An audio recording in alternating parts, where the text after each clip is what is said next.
الحمدللہ 21 اکتوبر کے بعد میاں نواز شریف صاحب کی واپسی کے بعد پارٹی میں دوبارہ ایک نئی زندگی آئی، تازگی آئی اور جوش اور ولولہ آیا کہ انشاءاللہ اب ہم الیکشن کے میدان میں جا رہے ہیں اور آپ کی کاوشوں اور محنتوں سے، آپ کی دن رات محنت سے انشاءاللہ آپ میاں نواز شریف کو چوتھی مرتبہ وزیر اعظم منتخب کروائیں گے۔ ترقی اور خوشحالی کا سفر دوبارہ انشاءاللہ شروع ہوگا۔ ہماری جو بہت شاندار محنتی ٹیم ہے وہ نواز شریف کے ساتھی ورکرز کی طرح انشاءاللہ ان کے ساتھ ہم چلیں گے۔ آپ نے انتہائی برے وقتوں میں بھی میاں نواز شریف کا ساتھ دیا اور کسی اور طرف جانے کا سوچا نہیں۔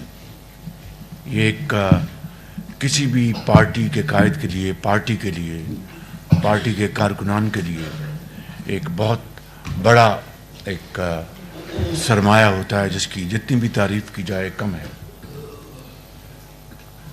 آج ہم جو گفتگو کریں گے اس سے پہلے 2-3 باتیں میں عرض کرنا چاہتا ہوں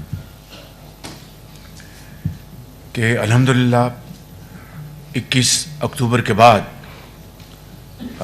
میاں نواز شریف صاحب کی واپسی کے بعد پارٹی میں دوبارہ ایک نئی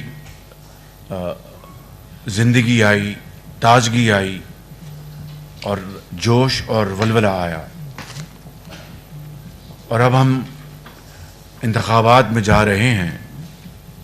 اس حوالے سے 2-3 باتیں میں عرض کرنا چاہتا ہوں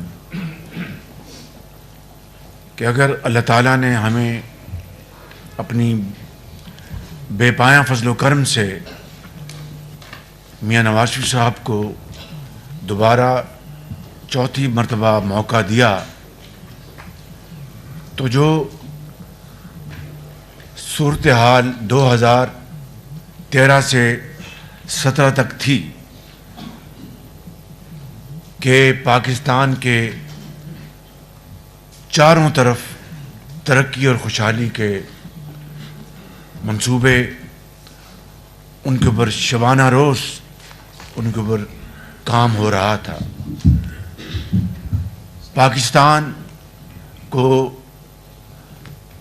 عالمی سطح پر عزت اور وقار کی نگاہ سے دیکھا جاتا تھا۔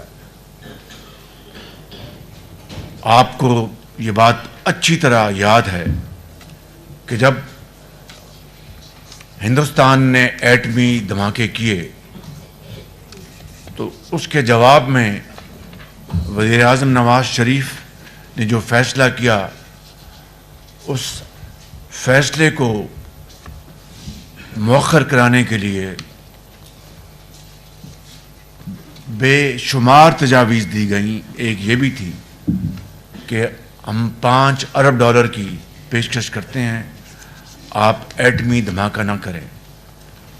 میاں نواز شریف صاحب نے انتہائی احترام کے ساتھ لیکن ایک واضح دماغ کے ساتھ فیصلہ کیا کہ بہت شکریہ، بہت آپ کی یہ پیشکش کا بہت شکریہ، مگر میں پاکستان کے عظیم تر مفاد اور وقار کی خاطر یہ پیشکش قبول نہیں کر سکتا، اور پاکستان کو اللہ تعالیٰ کے فضل و کرم سے ایٹمی طاقت بنایا۔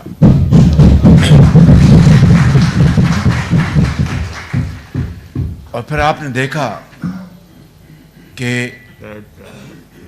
تمام تر رکاوٹیں ڈالنے کے باوجود،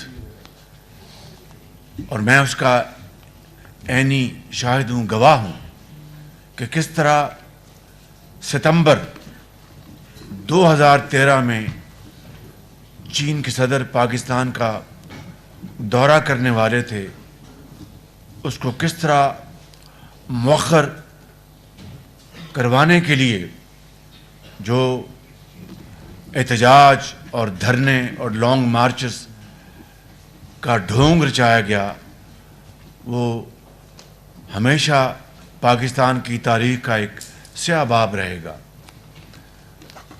جس طرح وہاں پر ڈھڑائی کے ساتھ اٹھنے سے انکار کر دیا گیا اور چینی سفیر کی اور حکومت پاکستان کی اور دوسرے جو پاکستان کے جو خیر خواہ تھے ان کی تمام تر کاوشوں کے باوجود دھرنے والوں نے، عمران نیازی نے اٹھنے سے انکار کر دیا، دورہ مؤخر ہو گیا اور پھر جا کر وہ اپریل 2014 میں چینی صدر تشریف لائے۔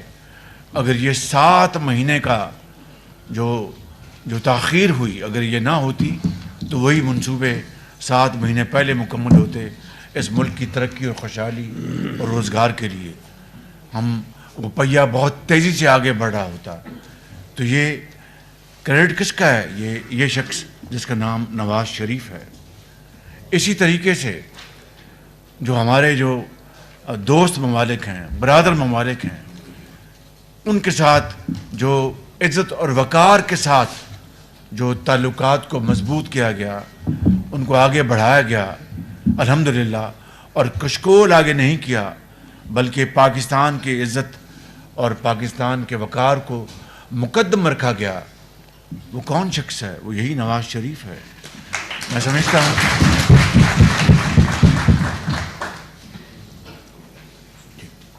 سمجھتا ہوں کہ یہ وہ ایک تاریخی واقعات ہیں جن کو یہ قوم، آنے والی نسلیں کبھی نہیں بھلا سکیں گی۔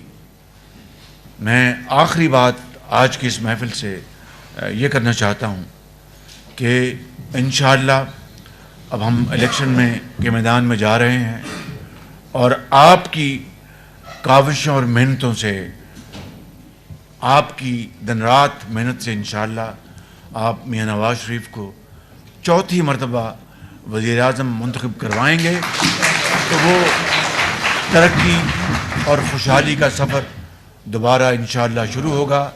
ہماری جو ایک بہت شاندار محنتی ٹیم ہے وہ نواز شریف کے ساتھی ورکرز کی طرح انشاءاللہ ان کے ساتھ ہم چلیں گے، اور یہ جو مہنگائی کا طوفان پچھلے 5 سال سے رہا، میں اس کی تفصیل میں نہیں جانا چاہتا، اس میں کمی لانے کے لیے انشاءاللہ نواز شریف دن رات ہم سب مل کر محنت کریں گے۔ نتائج اللہ تعالیٰ کے ہاتھ میں ہیں، اور میں آپ سب کا پھر شکریہ ادا کرتا ہوں۔